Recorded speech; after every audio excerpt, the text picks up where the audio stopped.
Good and welcome to the Cover One Buffalo podcast. You are joining Greg Thompson as we jump into a off-season series that we're going to be doing, kind of going through some discussions of the Bills' cap space, what things they have to look forward to, where we can identify some opportunities to add new talent, and a few other areas. But if you haven't had a chance to join us, come on over to cover1.net. Check out everything we have going on. Awesome draft coverage. If you've been, really focused on the NFL so far this season and want to be able to dive in and get caught up on what we have going on with college football and draft prospects coming up from the Senior Bowl, getting into here to the combine, getting into draft season. Check out everything we have going on at cover1.net. The team's fantastic. Russell, Christian, Eric, everybody churning out fantastic work. New guys like Zach and Brad being able to bring a lot of really strong value to what we have going on here. What we're going to be doing over the next couple days is a brief video and podcast series talking about a series of articles that I'm putting together to kind of talk about the cap space, the pending free agents, and then maybe a couple wish list guys that are coming out here. So today's show is going to be based on the article that I put out talking about how much cap space do the Bills really have. And there's a few different things that get into what is available and the numbers that people see versus what is actually out there and what's usable in that space. So in the article that I posted, you'll see that in the description for the show here tonight. I referenced some of the work that's done on spotrac.com. I actually also referenced some direct screenshots of this NFL CBA that I went through. And there's two pretty financially nerdy areas that I focused on. The first one is called the cash spending floor, and it's often referred to as the 89% rule. The 89% rule means that in every 4-year rolling period, every team has to be able to spend at minimum 89% of the cap in cash over that time period. So that doesn't come up all that often. Teams are normally able to keep up with that because you're, cutting checks for the contracts that you sign.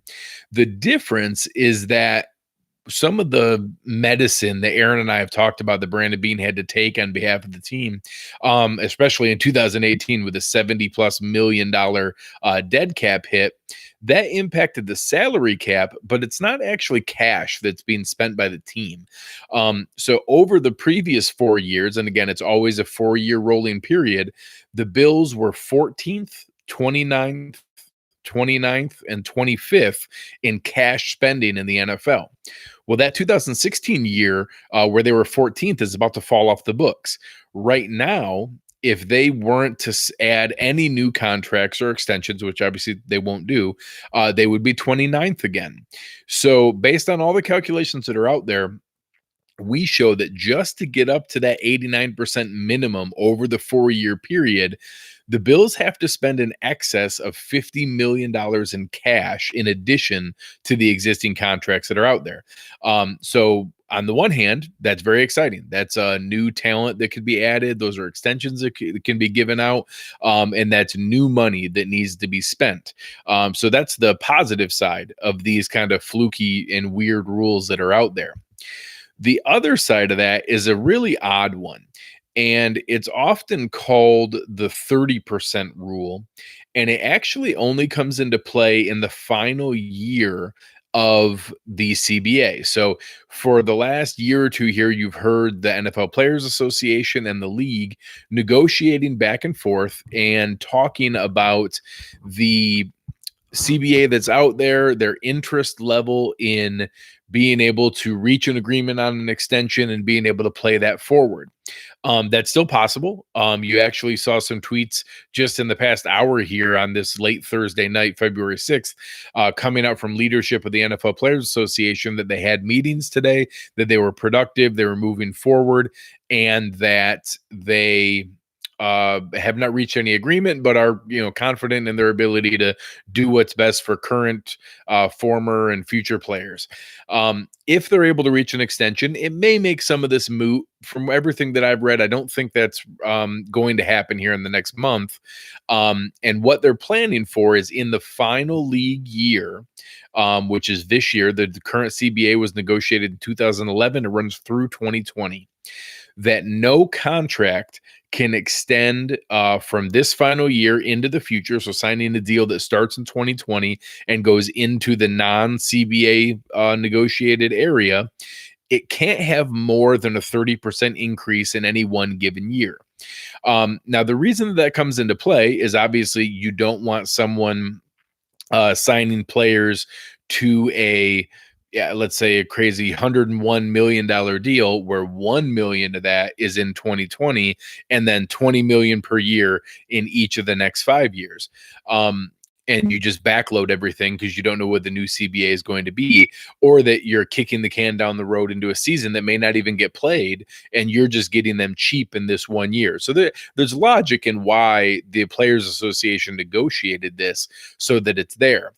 The challenge that comes in is with the extensions that are coming up.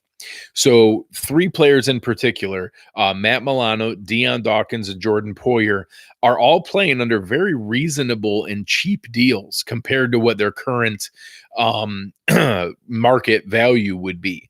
So Matt Milano's at 2.1 million, Jordan Poyer's at 2.95 million, and Dion Dawkins. The challenge that comes up is that if they were to reach an extension early, they would have to be able to give them an increase of salary in 2020 beyond those numbers I just listed, the 2.1 and 2.9 and $900,000 numbers, and that they would then be able to have to be less than a 30% increase. So in any other year, you would simply add on the extra money. Let's use Matt Milano as an example. Let's say he gets a 4-year, $48 million deal. That's simply nice and easy, $12 million a season, everything's clean. Maybe they would do in many cases, hey, Matt, we want to reward you. We want to give you part of that money now in a signing bonus. You're still going to make the normal $2.1 million in salary in 2020, but we're going to give you $20 million of that up front now, so to lessen the future years. That only leaves $28 million in the subsequent 4 years. You spread that out at a $7 million salary over each 4 years. You have the $20 million in signing bonus that he gets a big fat check now. You spread that out over the 5 years. That's $5 million per year. Each of the 5 years is a $12 million cap hit. It's nice and easy, but he gets a salary of $7 million each year, but he gets that big chunk of money up front now. The challenge is that doesn't change his 2020 salary. And with this final league year, they would actually have to increase that. So in the case that they would do the normal circumstance with the $20 million signing bonus, only $4 million of that counts here in this first year. With the $2.1 million in salary, that's a $6.1 million cap number. What they would have to do is actually accelerate some of that money, kind of almost tear up the 2020 salary that was there and give him a number closer to $7 or $8 million this year, and then have it go up by 30% increments going into the future years, or at least 30% from this year into 2021 for the rest of the contract. So that's going to complicate what we normally would have done in proactive extensions for Milano, Poyer, and Dawkins. I didn't mention Tre'Davious White because Trey has the 5th-year contract offer. So the fact that they're going to be able to use the 5th-year option for Trey is going to make it easier because that's already up to 11 or 12 million. You can negotiate the extension beyond there. It's going to be able to put us in pretty good shape. So, but the 3 contracts that are there, those are for Dion Dawkins, Matt Milano, Jordan Poyer. I think most fans would like to see them extended. And if they do get extended, they're going to take up more of that cap space than what we had initially planned. So when you talk about the $81 million in money that's out there, and there's a lot of guys in the chat right now talking about how much money the Bills have to spend, that's true. but more of it is going to get soaked up in extensions on existing players than what we normally would have in years past. It's going to put us into a position where there's a little bit less available to go spend on acquiring new players than what we would have in years past. Now, this will actually pay off down the line. We're going to increase some of that front-loaded money and have easier contracts in the end, where some of the later years of a Jordan Poyer won't be as painful. Some of the later years of a Deion Dawkins or Matt Milano will be a little bit less. So some of the other comments that are coming up in the chat here, it may bring up questions about possibly not extending it and making them have to choose between there. I think obviously Trey White is an absolute priority. He's someone they're going to want to negotiate as soon as possible to get a deal done, but it may make them choose between 2 out of 3 with Dawkins, Milano, and Poyer, or maybe even 1 out of 3 and letting 2 of them walk. So I personally hope that's not the case. I'd like to see all 4 of them back. But this is going to put them in a position where it may not be possible to proactively re-sign all of them in this coming year in 2020. We may be able to reach an extension with 1 or 2 of them early, kick the can down the road until during the season, see if the new CBA gets extended or early next offseason, and then possibly even one of them looking at getting into a franchise tag or a transition tag. So just something that I thought was a little bit interesting. I heard it talked about on a couple other shows, so I actually went through and read the CBA. Again, in the description for the show here, you're going to be able to see the link for the article. There's another one dropping tomorrow morning at 7 a.m. By the time you listen to this, it may already be up. I'm going to do another brief pod on that to be able to go through and talk about that. One's going to focus on which of the 19 unrestricted free agents or restricted free agents and exclusive rights free agents, I actually talk about that in the show, are coming up here and who we may want to keep. So we're going to do a series of these shorter pods here over the coming days and early week to be able to give a little bit of insight on this series, talk about where we want to go. The idea is going to be this show talking about the amount of cap space that we have, the next show talking about the Bills players whose contracts are expiring and who we want to bring back. Then I'm going to go into some offensive wish list players and some defensive wish list players, and then maybe a summary show at the end of that to be able to kind of pull everything together. So really looking forward to being able to talk to this. I appreciate everybody jumping on the chat here tonight.